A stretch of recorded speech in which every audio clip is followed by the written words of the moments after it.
처음 오신 분도 있고 또 오랜만에 오신 분들도 있고 환영합니다.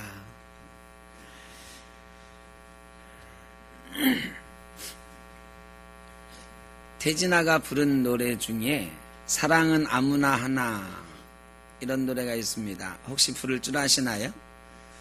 저는 모릅니다.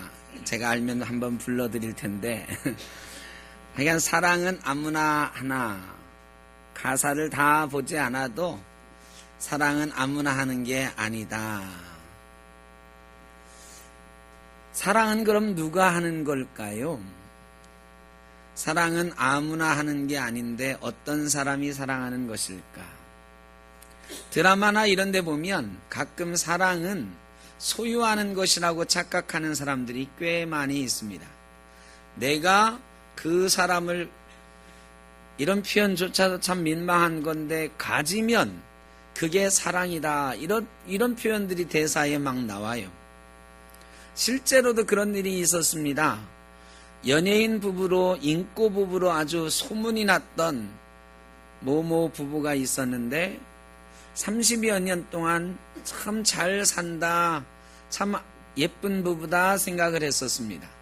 그런데 몇 년 전에 그 두 사람이 심하게 다투는 장면이 막 TV에도 나오고 떠들썩했지요. 알고 봤더니 그 두 사람이 시작부터 잘못된 거였어요. 남자 연예인이 한참 선배라서 막 연예계에 데뷔한 후배 연예인을 강제로 데려다가 사실은 욕보이고 그걸 핑계로 부인을 삼고, 이렇게 정말 언제적 일어날 수 있는 일인가 싶은 그런 일들이 있었어요. 그런데 어쨌든 둘이 결혼을 하게 됐고 사랑한 것처럼 보여졌는데 부인이 그러더라고요. 이혼하면서 우리는 30몇 년 동안 사랑하는 척 하면서 살아왔다고. 여러분, 사랑은 소유하는 게 아닙니다. 소유하려고 하는 사람은 사랑하려고 하는 게 아니에요. 사랑은 자유인 것입니다. 서로가 자유할 때 사랑할 수 있고, 자유한 사람만이 참사랑을 하게 되는 것입니다. 자유가 없으면 사랑할 수 없습니다. 사랑은 누가 하나? 자유로운 사람이 하는 것입니다. 예수님께서 우리에게 자유를 주셨습니다.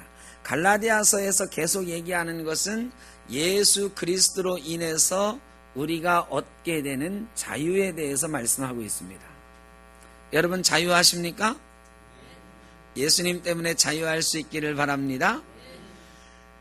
예수님이 우리에게 주신 자유를 좀 더 구체적으로 얘기하면 사랑하는 자유입니다.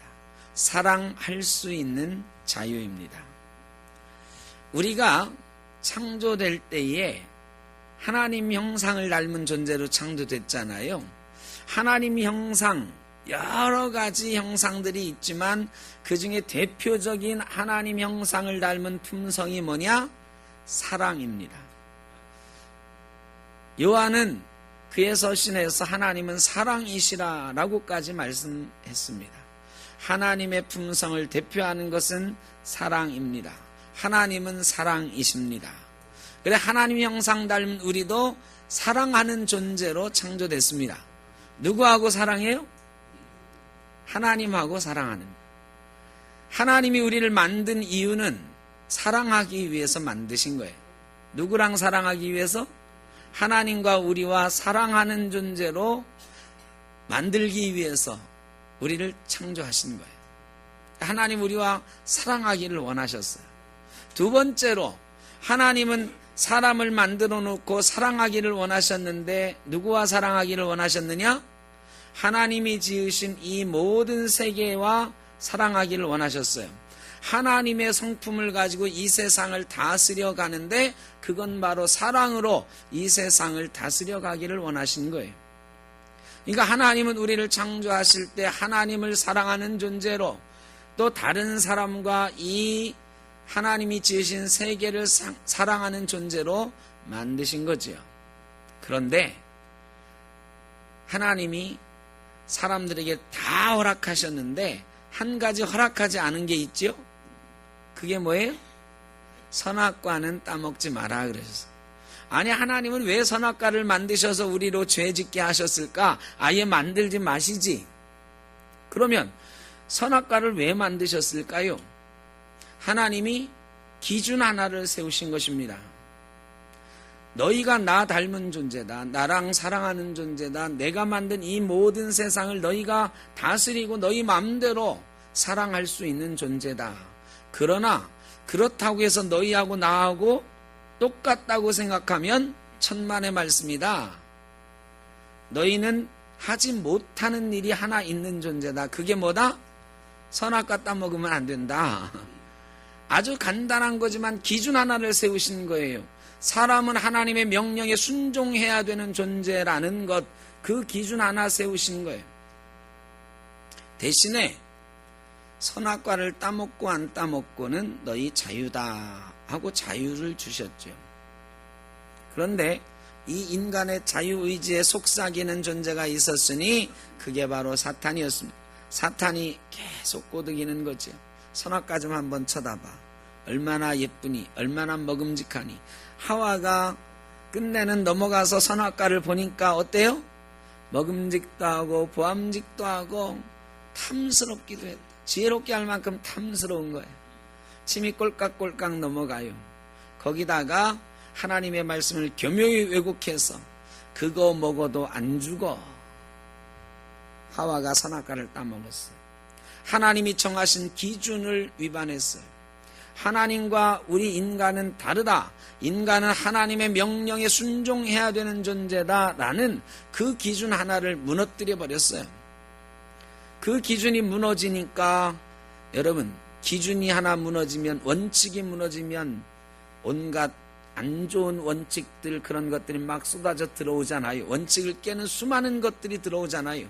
그 원칙 하나가 무너지니까 죄가 막 쏟아져 들어오기 시작했습니다.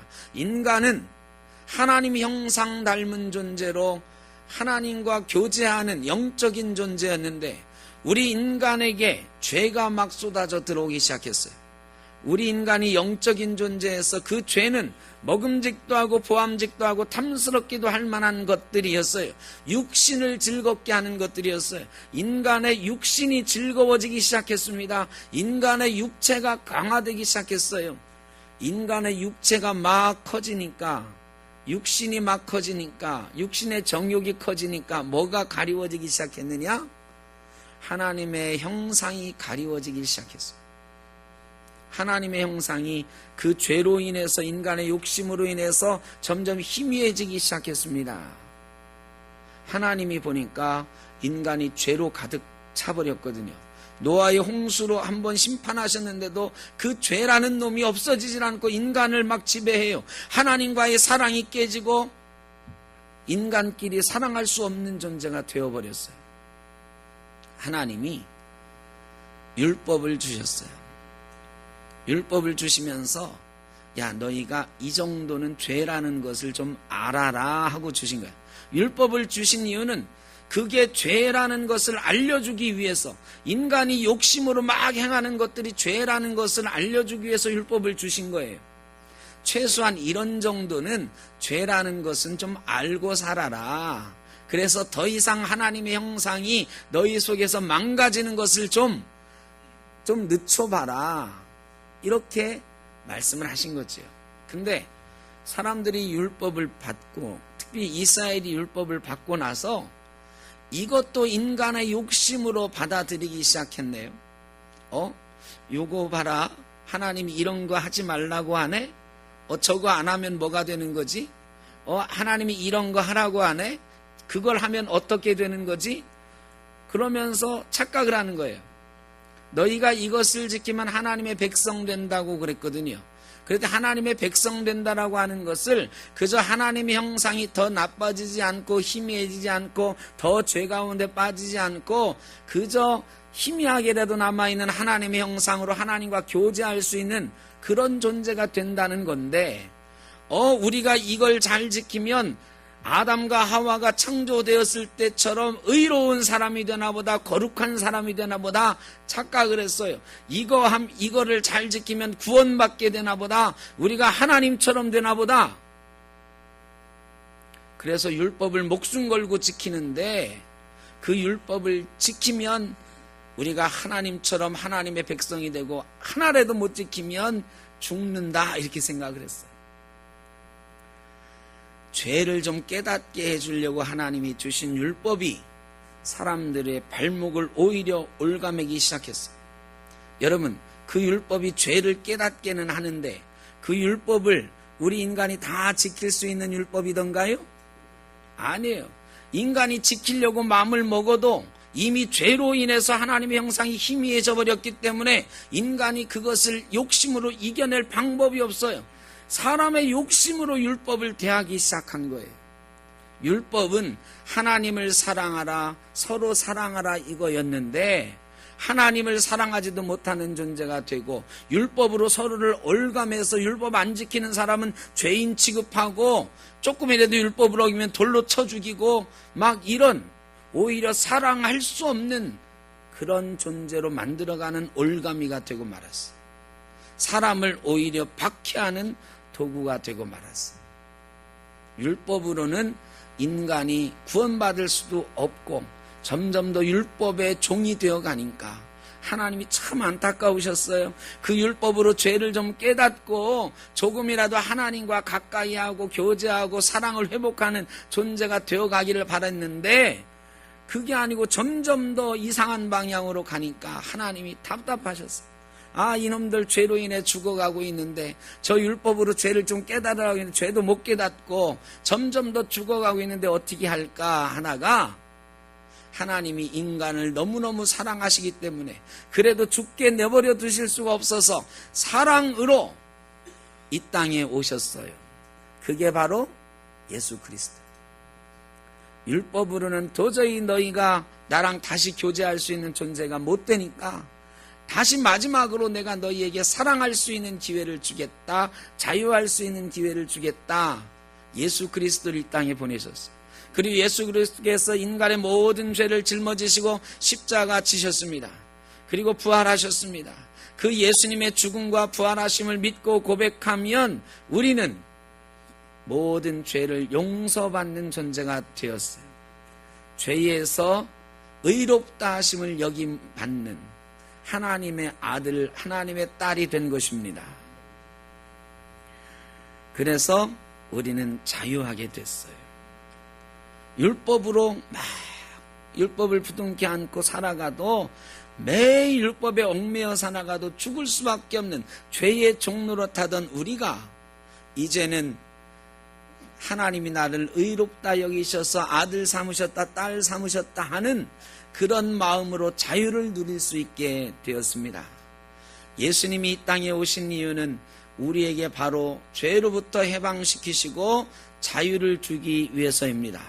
예수 믿는 사람은 자유를 얻게 된 줄로 믿습니다. 자유는 참 중요한 거예요. 일제강점기 때 말이죠, 독립투사들이 목숨 내놓고 싸우셨죠. 싸우다 죽은 분들도 많아요. 신사참배 안 하겠다고 죽으신 분들도 많아요. 6.25 때 수백만 명의 사람들이 죽었어요. 전쟁터에서 나가서 죽었어요. 왜 죽었을까요? 무엇을 위해서? 하나로 대답하라고 하면 자유를 위해서 죽은 것입니다. 일본이 지배하면 어때? 일본 말 좀 쓰면 어때? 일본 사람들이 시키는 대로 하면서 살지, 뭐 그러면 어때? 자유 좀 없으면 어때? 사는 게 중요하지. 이랬으면 독립운동 안 하죠. 그런데 그렇게 사는 것보다 어떻게 사는 것이 더 중요하다? 자유롭게 내 의지로, 우리 민족의 자유의지로 사는 것이 중요하다. 6.25 때 말이죠.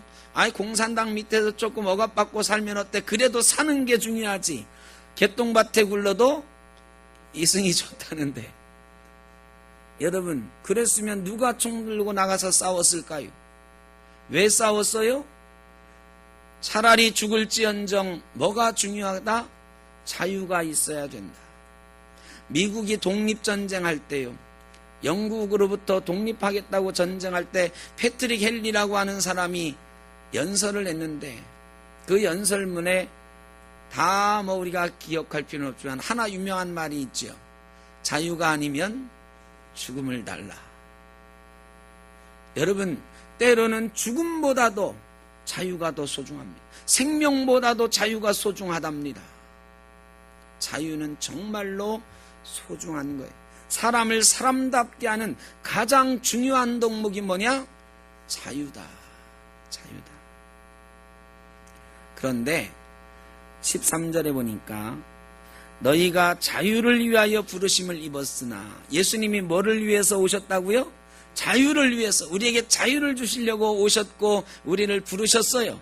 그러나 그 자유로 어떻게 하지 말고 육체의 기회를 삼지 말라. 여러분, 자유가 너무너무 중요한 것이고 사람답게 하는 중요한 덕목이지만 그 자유를 통제하지 못하면, 제한하지 못하면 뭐가 된다? 자유가 돼. 방종이 돼요. 자유가 방종이 되는 것을 조심하라. 성경에는 뭐라고 하냐? 육체의 기회를 삼지 말라. 여러분, 이 자유를 육체의 기회를 삼지 말라, 이 말씀은 뭐냐? 육체의 욕심을 위하여 쓰지 말라, 이 소리예요. 우리에게 주신 자유를 육체의 욕심을 이루려고 쓰지 말라. 예수님이 주신 자유를 육체의 욕심을 이루려고 쓰지 말라. 육체의 욕심을 이루려고 하는 게 뭐예요? 선악과 따먹는 거예요. 선악과 따먹고 뭐 하는 거예요? 죄 짓는 거예요. 육신의 욕심을 위해서, 육체의 욕심을 위해서 주님이 주신 자유를 사용한다는 거예요. 고등학교 3학년 때까지 열심히 공부하다가 대학교 가면은 놀아도 되는 줄 알던 시대가 있었어요. 4년 내내 술 먹고 놀고 미팅하고 축제하고 이런 재미로만 사는 사람이 있었어요. 옛날에는 그래도 용하게 취직들 하고 그랬어요. 근데 요즘 그러면 어떻게 되죠? 요즘은 그러는 대학생 별로 없습니다. 옛날에는 놀고 먹고 대학생 그랬는데 요즘은요, 놀고 먹고 대학생들 별로 없어요. 대학교 나와도 취직 안 되는 경우도 많이 있고요. 그러니까 대학교 가서도 열심히 노력을 하죠. 그런데 여러분, 고등학교 3학년 때까지 너무너무 나는 고생했으니까 자유를 만끽해야 돼 하면서 대학교 가서 막 흥청망청 노는 것, 그거를 우리는 자유라고 하지 않고 뭐라고 한다? 방종이라고 한다. 육체의 쾌락을 위하여, 욕심을 위하여 그 자유를 사용하면 망하는 길로 가는 것입니다. 그리스도께서 우리에게 주신 자유는 그런 자유가 아니에요. 그런 자유가 아니고, 그러나 자유로 육체의 기회를 삼지 말고 오직 어떻게 하라?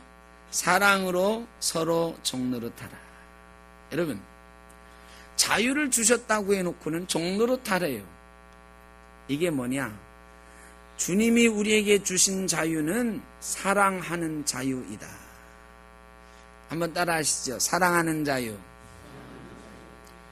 우리가 하나님을 사랑할 수 있는 존재였는데 죄로 인해 자유롭게 되지 못해서 죄에 얽매여서 하나님과 사랑할 수 없는 존재가 되었어요. 이웃을 사랑하고 이 세상 만물을 사랑으로 다스리는 존재였는데 죄로 인해서 서로를 사랑하지 못하는 존재가 되었다는 거예요. 서로에게 담이 생겼다는 거예요. 장벽이 생겼다는 거예요. 피조물과도 장벽이 생겼어요. 파괴하는 존재가 되었어요. 자유가 없게 되었어요. 여러분, 우리에게 예수 그리스도가 이 땅에 오셔서 우리에게 주신 자유는 방종하는 자유, 육체의 욕심을 채우는 자유가 아니라 사랑하게 된 자유인 줄로 믿습니다. 다시 사랑하게 되는 거예요. 우리는 죄에서 자유했으니 하나님과 사랑할 수 있고, 욕심에서 자유했으니 이웃들과 서로 사랑할 수 있게 되었다, 이런 뜻이에요. 그래서 사랑으로 종노릇하라는 거예요. 사랑으로 종노릇하는 거 쉽습니까? 어렵습니까, 여러분? 사랑으로 종노릇하는 거 잘 하고들 계셔요. 어떻게 잘하느냐? 보세요. 자식 이기는 부모 없다. 여러분, 자식이 왼수 같을 때 있죠. 가끔 왼수 같을 때 있잖아요. 애들 키우다 보면. 그런데 그 자식에게 이겨요, 져요? 저요. 왼수라고 막 패주면서 키우나요? 아니요. 가서 막 설설 기잖아. 야, 제발 그러지 말고 엄마 말 좀 듣고 아빠 말 좀 듣고. 이게 뭐 하는 거예요? 종노릇 하는 거예요. 종노릇 하는 거예요. 여러분, 우리의 자유는 제한받지 않으나 사랑하면 제한하게 되어 있습니다.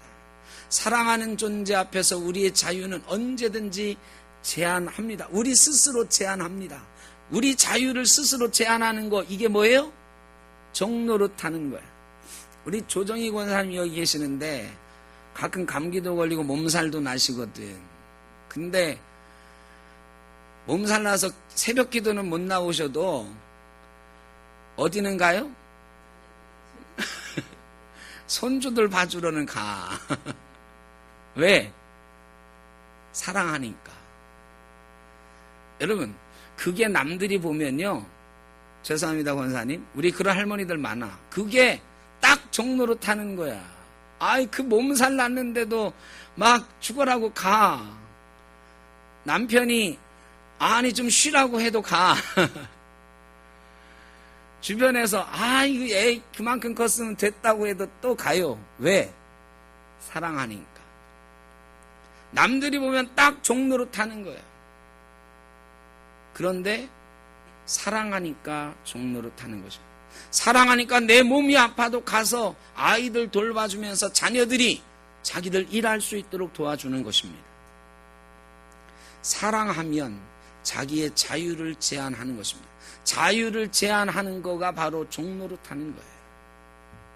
여러분, 사랑으로 종노릇하라, 이게요, 우리가 다 하고 있어요. 그런데 문제가 있어요. 사랑으로 종노릇. 조정희 권사님, 제가 나중에 제 손주도 좀 봐주세요. 조 권사님은 나를 사랑하니까 해주실 거야. 해줘요, 안 해줘요?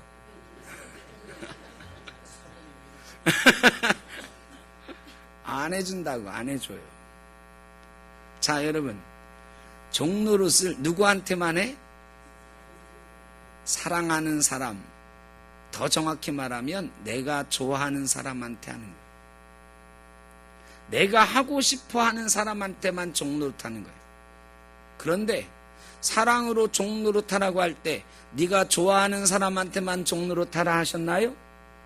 조금 더 많이 확장하면 원수에게 종노릇하라 그래요. 원수를 사랑하라 그랬거든요. 여러분, 주님이 우리에게 주신 자유는 사랑하는 자유, 사랑으로 종노릇하는 자유인데, 우리가 착각하는 게 하나 있는데, 내가 좋아하는 사람을 사랑하면 그게 사랑인 줄로 착각하는 거예요. 주님이 우리를 가리어서, 야, 너는 착하니까 내가 너를 위해서 대신 죽어줄게. 너는 현찮으니까 너 대신은 못 죽어줘. 그러셨나요? 우리 모두를 위해서 십자가 지셨어요. 우리 주님은 차별한 적이 없어요. 사랑엔 차별이 없는 것입니다. 그리고 그 주님께서 내가 너희를 사랑한 것 같이 너희도 서로 사랑하라 그러셨습니다. 사랑의 종노릇하는 거에 제한을 두지 말라는 거예요. 믿음에는 두 가지가 있어야 됩니다. 따라 하시죠. 믿음에는 구원의 확신이 있어야 됩니다.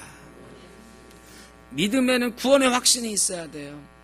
두 번째로 믿음에는, 따라 하시죠. 믿음에는 사랑이 있어야 됩니다. 오늘 6절에 보니까 사랑으로서 역사하는 믿음만이 할례자나 무할례자에게 유효하다 그랬습니다. 할례 받든 할례 안 받든 그게 구원하고 아무 상관이 없어요. 근데 딱 하나 상관이 있는 게 있는데 믿음이 있어야 되는 거예요. 근데 그 믿음은 뭘로 역사한다고요? 사랑으로서 역사한다. 이 사랑으로서, 이게 뭐냐? 사랑을 가지고 역사한다. 사랑을 가지고 역사하는 거예요. 여러분, 믿음이 드러나는 거는 뭘 가지고 드러나요? 사랑을 가지고 드러나는 거예요. 사랑이 없으면 믿음이 드러나지 않아요. 성경책 들고 다니면 예수 믿는 사람이라고 인정해 주던 적이 있었습니다. 그리고 성경책 들고 다니면 웬만하면 저 사람은 나쁜 짓 안 하겠네 이렇게 봐주던 때가 있었어요. 경찰서에 가도 내가 목사입니다, 내가 교회 다닙니다 그러면 웬만큼 봐주고 넘어가는 때가 있었습니다. 근데 요즘 성경책 끼고 다니면 여러분 어때요? 성경책 끼고 다니면 자랑스러우십니까? 뭐 여러분이 그냥 편하려고 성경책을 안 갖고 다니는 분도 많이 있지만 좀 민망하고 부끄러워서 성경책 들고 다니기가 어려운 사람들도 꽤 있습니다. 성경책 들고 다니면 사람들이 말이죠, 저 사람 교회 다니는 사람이네, 믿을 만한 사람이네, 좋은 사람이겠네 이러지 않고 속으로 하겠지만 뭐라고 그래요? 손가락질해. 아직도 교회 다니는 사람이 있네. 저 사람은 아직도 교회 다니나 봐. 저 사람 교회 다닌다고 해서 교회 다닌 척 하면서 사는 건 뭐 저래. 여러분, 성경책 끼고 다닌다고 해서 우리가 예수 믿는 사람이라고 인정해 주지 않습니다. 주일날 교회 온다고 해서 인정해 주지 않아요. 뭐가 있어야 인정해 준다? 사랑이 있어야 인정해 준다. 우리가 믿음이 있다라는 것이 뭘로 드러난다? 사랑이 있어야 드러난다. 요한복음에 보면 그러셨어요. 서로 사랑하라. 너희가 사랑하면 너희가 내 제자인 줄 알리라. 예수님이 말씀하셨습니다. 사랑하면 우리가 예수님의 제자인 줄 알게 되는 것입니다. 사랑으로서 믿음이 역사하는 거예요.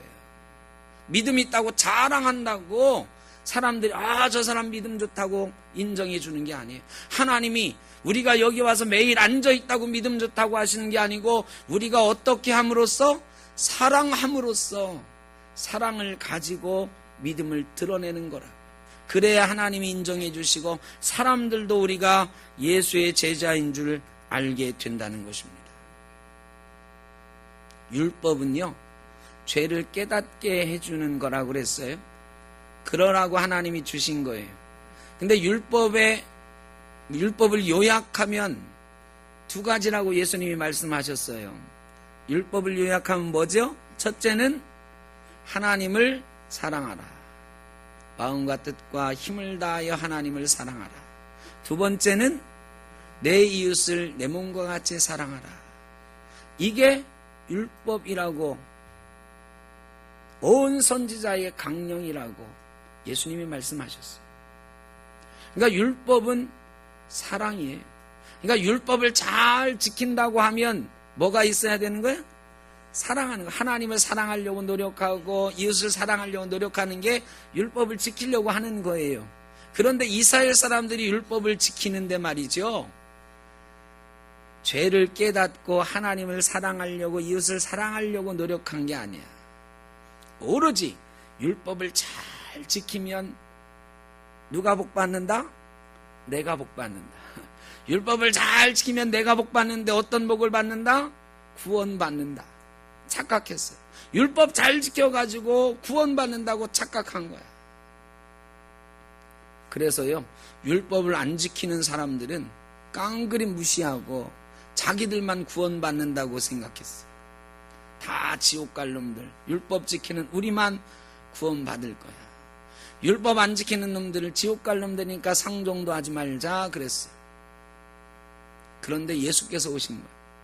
예수님이 오셔서 십자가에 죽으시고 우리에게 복음을 주셨어요. 예수 믿으면 다 구원받는다고. 사도 바울이 막 가서 전도하는데 이방인들이 막 예수 믿기 시작하는 거예요. 갈라디아 교회에도 그런 사람들이 막 생긴 거예요. 예수 믿고 구원받는다고. 유대인들이 가서 보니까요, 유대인 중에 예수 믿은 사람들이 가서 보니까 이방인들이 같이 예배를 드리는 거야. 찝찝한 거죠. 이방인들하고 우리가 같이 예배해도 되나? 같이 밥도 먹는 거야. 이방인들하고 밥 먹어도 되나? 왜? 이 할례도 안 받은 놈들하고 우리가 같이 음식에 손을 넣어도 되나? 같이 악수해도 되나?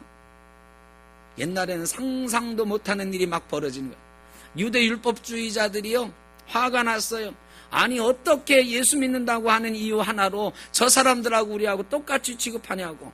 그러면서 그 사람들에게 이렇게 얘기하기 시작했어. 할례 받았어? 할례 안 받았지? 우리는 할례 받았어. 야, 할례 안 받으면 다 지옥 가. 아, 우리 예수 믿으면 구원받는다던데. 그게 무슨 소용이야. 예수 믿어도 너희 할례 안 받으면 소용없어. 율법 안 지키면 소용없어. 여러분, 예수님이 율법으로부터 자유하게 하셨는데 예수 믿는다고 하면서 오히려 율법의 올가미를 다시 씌우고 있는 거예요. 왜 그럴까요? 진짜로 그렇게 믿고 있어서가 아니에요. 진짜로 그런 믿음이 그들 가운데 있어서, 착각이 있어서이기도 하지만 진짜 그들의 속마음엔 뭐가 있는 거냐? 너희 같은 놈들하고 우리하고는 달라, 이게 있는 거야. 우리같이 돼야 구원받지, 너희 같은 놈들이 어떻게 구원받았다고 우리랑 같이 예배하고 찬송하고 같이 밥 먹고 이러느냐, 같이 성찬을 나누느냐. 우리하고 너희는 달라. 이게 말이죠, 사랑하지 못하는, 자유하지 못함으로 사랑하지 못하는 마음이 그들 가운데 있는 거예요. 이방인들을 사랑하지 못하는 거예요. 여러분, 그들에게 사랑이 있었다고 하면, 율법의 정신이 사랑이라는 것을 알고 예수 그리스도께서 사랑으로서 역사하는 믿음이 어떤 거라는 걸 알려주셨다는 것을 그들이 깨달았다면 절대 그렇게 할 수가 없었을 거예요. 그런데 그들은 사랑이 뭔지를 아직도 몰라요. 율법의 정신이 아직 뭔지 모르고, 예수님이 왜 이 땅에 오셨는지, 예수의 제자 된다는 것이 뭔지를 아직도 몰라. 그래서 자유함이 없기 때문에 사랑하지 못합니다. 여러분, 이 시대에 우리도 자유하지 못한 그리스도인인 경우가 꽤 많이 있습니다. 저희 교회에 24시간 문을 개방해 놓는 방이 2개 있어요. 하나는 저 기도실이고 하나는 이 2층 유아실인데, 가끔 어떤 분들이 저한테 그래요. 그러다 노숙자들 와서 자면 어떻게 하겠냐고. 저도 그 말 듣고 보니까 고민이 막 되는 거야. 노숙자들 와서 자면, 만약에 토요일날 와서 저 유아실에서 노숙자들이 한 2-3명 자고 갔다 그러면 애기 엄마들 저기 들어갈까 안 들어갈까? 여러분, 여기에 말이죠, 노숙자들이 한 10명쯤, 한 달쯤 노숙한 분들이 여기 10명쯤 와서 예배하고 있으면 여러분 표정이 어떨까요?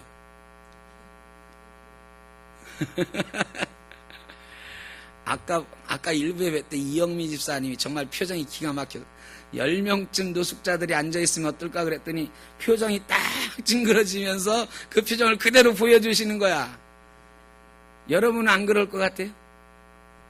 노숙자들이 10명쯤 앉아있으면 제가 단언컨대 여러분 지금처럼 예배 못하십니다. 왜 못해요? 냄새나서. 여러분 노숙자들하고 예배 못해보셨죠? 권사님은 어디서 들어보셨어? 예? 그런 정도 말고 노숙자들이 꽉 들어찬 데서 예배 한번 해보세요. 정말 인내 가지고 안 됩니다. 그런데 말이죠.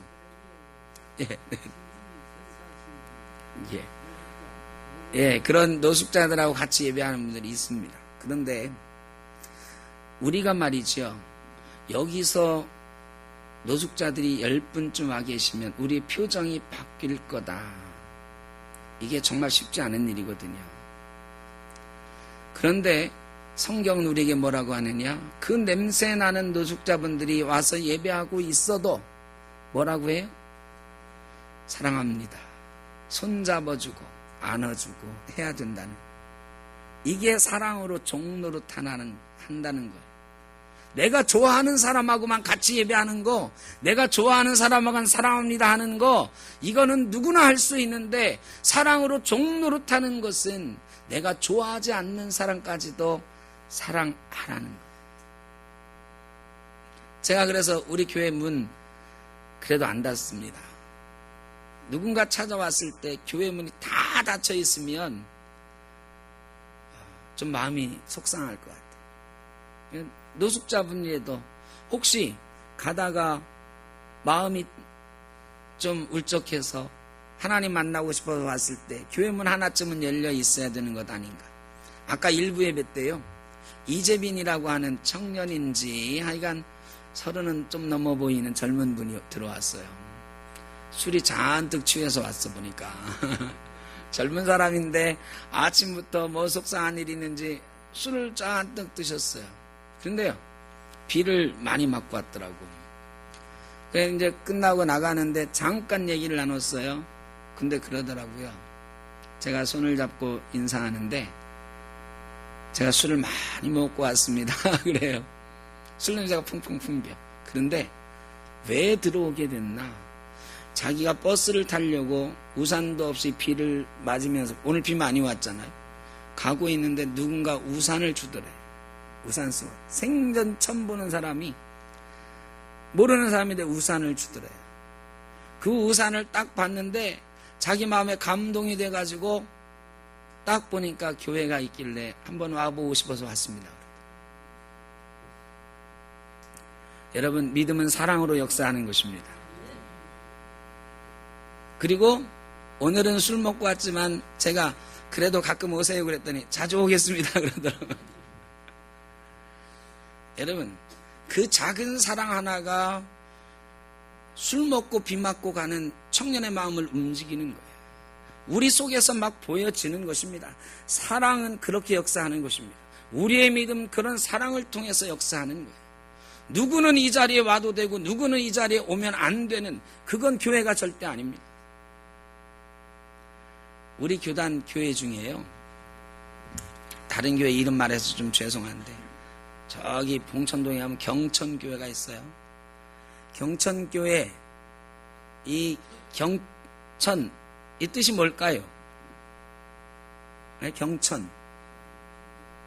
네, 하나님을 공경, 하늘을 공경하다. 공경할 경자에다가 하늘 천자.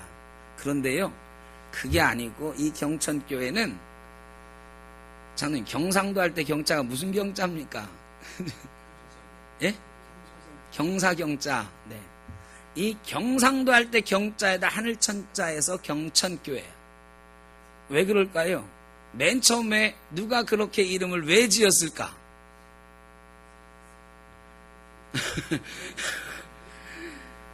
상상이 안 가지만 제가 들으니까 맨 처음에 거기 이제 사람들이 모여들기 시작했는데 경상도 사람들이 많이 모여서 교회 이름을 지은 거야.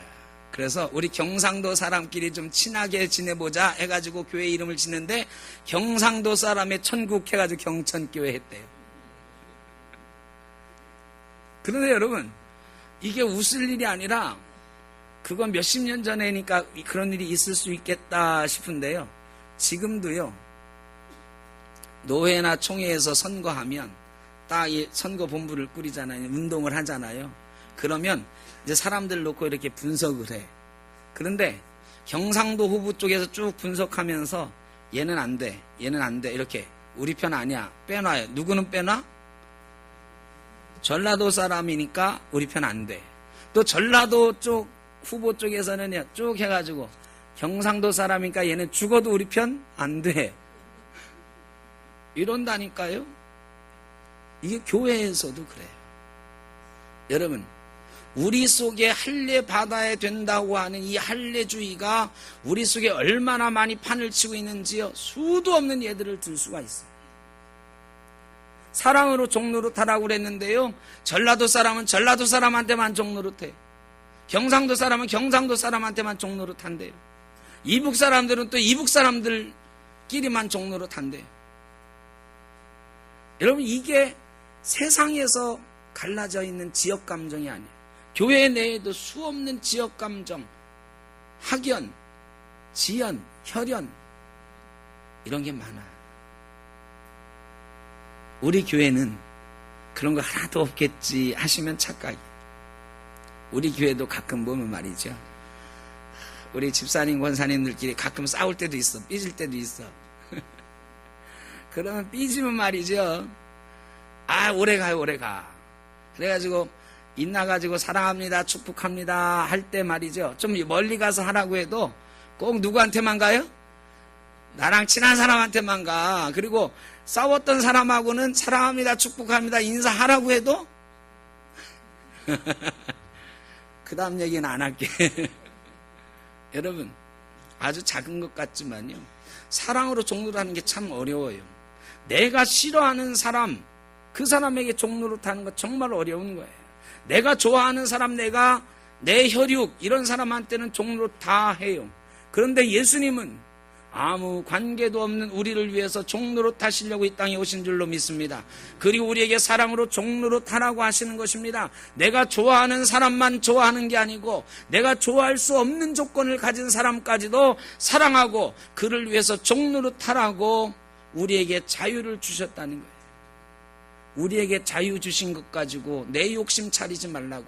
네가 좋아하는 사람하고 좋아하면서 막 싱글벙글하는 거 내 육신의 욕심 따라 하는 거예요. 사랑은 내가 안 좋아하는 사람도 사랑하는 게 사랑인 줄로 믿습니다. 그게 자유를 누리는 거예요. 여러분, 교회에 이렇게 막 들어오는데 싱글벙글하고 오늘은 주님 주신 은혜를 내가 만끽해야지 하고 딱 들어오는데, 죄송합니다, 재수가 없으려니까 저 사람이 맨 문 앞에 서 있네.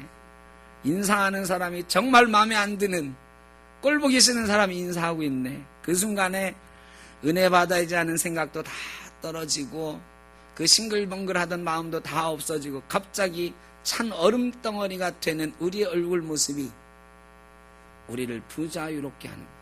그때부터 예배 시간에 들어왔는데 자유를 만끽하면서 예배하나요? 아니요. 왜 하필이면 그 사람이 거기 서 있었을까? 재수가 없으려니까 오늘 은혜 받기는 다 틀렸네. 여러분, 이게 부자유죠. 자유를 누리지 못한, 사랑하지 못하니까 자유를 못 누려. 자유와 사랑은 동전의 앞뒷면 같아서, 여러분, 우리의 자유는 사랑하는 자유, 사랑하게 될 때 얻어지는 자유인 줄로 믿습니다. 여러분, 사랑하시기를, 사랑으로 자유하시기를 주의 이름으로 축원합니다. 일산에서 목회하시다가 은퇴하신 백경천 목사님이라는 분이 있어요. 이분은 아직도 나이가 젊으셔요. 저보다 그렇게 몇 살 많지 않으신 분인데 일찍 은퇴를 하셨어요. 그 형님은 광주 제1교회 목회하시다가 암으로 2년 전인가 돌아가셨어요. 집안의 내력인지 이분도 암에 걸리셔서 일찍 목회를 그만두게 되셨어요. 그 뒤에 그분의 형편을 잘 몰랐었는데 며칠 전에 이런 편지가 저희 목회자들 밴드에 올라왔습니다. 백 목사님이 쓰신 편지. 지난주 수요일에 제가 갑자기 병원 응급실로 가야겠다는 생각을 하게 된 것이 참 감사합니다. 제가 그렇게 생각하고 결단하여 실행에 옮겼지만 왠지 제 생각과 결단이 아닌 것 같습니다. 바울이 여러 번 경험하고 간증하고 빌립보 교회에 보낸 편지에서 글로 표현한 그 성령의 도우심을 생각합니다. 참 절묘했어요. 시의적절한 결단이었습니다. 위기를 넘겨서 좀 안정과 여유를 갖게 되자 며칠 전에는 펜과 종이를 얻어 형에게를 썼는데, 형도 몇 년 전에 암으로 돌아가셨다고 그랬잖아요. 형에게를 썼는데 오늘 지금 새벽 시간에는 옆 침대 환우에게 미안하여 이렇게 여기에 글을 적습니다. 핸드폰으로 밴드에다가 글을 쓴 거예요. 오늘이나 내일은 집에 가서 성탄 예배에 참여하고 싶었는데 그럴 수 있을 것 같지가 않습니다. 가고 싶다고 말해보면 될 수 있겠지만 그렇게 할 수가 없어요. 제 아내와 아이들, 그리고 여기서 계속 만나며 나를 걱정하고 돌보는 의사와 간호사들의 마음을 생각하면 그럴 수가 없게 됩니다. 그들은 그래요. 제가 제일 저 자신에 대해서 모르는 것 같답니다. 자신들은 얼마나 긴장이 되고 아슬아슬한데 저는 늘 괜찮다고만 하고 또 책만 보고 있고, 어쨌든 저는 제가 선택할 수가 없고 간절히 원한다고 말할 수도 없는 내일과 그 다음을 기다립니다. 이 세상에 살면서 새로운 세상으로서의 내일을 기다리는 사람들이 있습니다. 우리도 그런 사람이 있지요. 하나님을 믿는 믿음 중에 가장 중요한 믿음이 바로 하나님의 구원을 기다리는 것이겠지요. 나에게 지금 이 믿음이 있는지 생각해 봅니다. 나는 지금 하나님을 간절히 소원하며 기다리고 있는 것인지, 지금 내가 소원하는 것, 내 희망은 무엇인가요? 의료진은 제 생명을 안타까워하며 지금 자칫 작은 순간적 판단을 놓치면 중환자실로 다시 가야 하고 그곳에서 기도 삽관을 하는 다음 단계로 넘어갈 수 있기에 아슬아슬하게 좁다란 경계선 위를 걷는 것처럼 긴장하고 조마조마해야 한다고 생각합니다.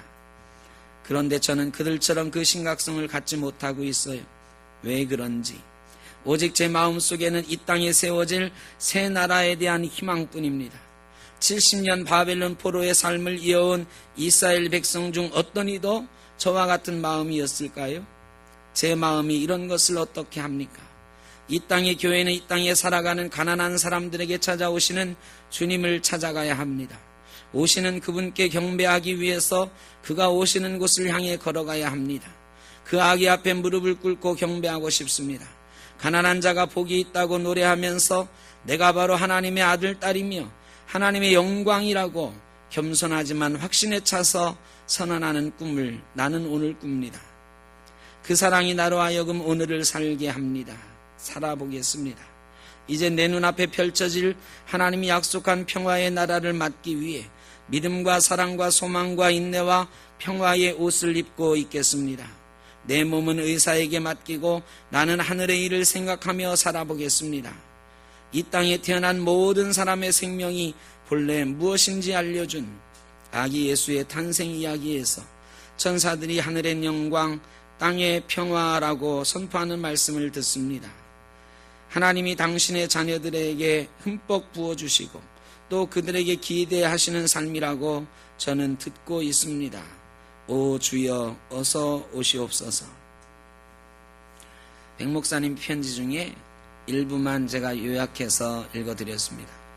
굉장히 긴 편지글이었는데 제가 참 마음이 아프기도 하고 부끄럽기도 하고 그랬어요. 암으로 며칠 살지, 이번 성탄절에 교회를 갈 수 있을지 알 수 없는 그런 상황 속에서 이분이 나는 이 땅에 세워질 새로운 나라의 희망을 봅니다. 꿈을 꿉니다. 가난한 사람들에게 전해지는 복음을 봅니다. 예수 그리스도가 이 땅에서 모든 생명에게 주셨던 그 생명의 의미를 바라봅니다. 예수님의 그 사랑으로 나도 살겠습니다. 그 사랑 가지고 살겠습니다. 주여 어서 오시옵소서. 언뜻 보면 죽어가는 한 목회자의 푸념일 수도 있겠다 싶지만 간절하게 진심 어린 마음이 우리에게 전해오는 것은 이분은 참 자유한 분이다. 암으로 인해 고통받고 있고 성탄절에 교회를 갈 수도 없는 몸이 되었지만 이분의 영은 주님께서 주신 참 자유를 누리고 있다. 사랑하는 영으로, 사랑하는 종으로 자유를 누리고 있다. 사랑은 자유입니다. 우리 주님께서 그 자유를 위해서 이 땅에 오셨고 지금도 오고 계십니다. 저와 여러분이 우리에게 주신 자유로 사랑으로 종노릇하며 더 큰 자유를 누려갈 수 있는 아름다운 주의 자녀들 되시기를 주의 이름으로 축원합니다. 기도하겠습니다. 사랑의 주님, 이 땅에 낮은 곳으로 오시는 주님, 사랑하기 위해서 오시는 주님, 사랑을 알려주기 위해서 사랑할 수 있는 자유를 주기 위해서 오시는 주님, 감사합니다. 주님이 오셨기에 우리가 사랑할 수 있게 되었습니다. 사랑하는 자유를 누리게 되었습니다. 예수님처럼 서로 사랑할 수 있도록 복내려 주옵소서. 우리에게 주신 자유로 사랑으로 종노릇함으로 우리 주님 어서 오시옵소서 환영할 수 있는 참 믿음의 성도들 되게 하여 주옵소서. 예수님의 이름으로 기도하옵나이다. 아멘.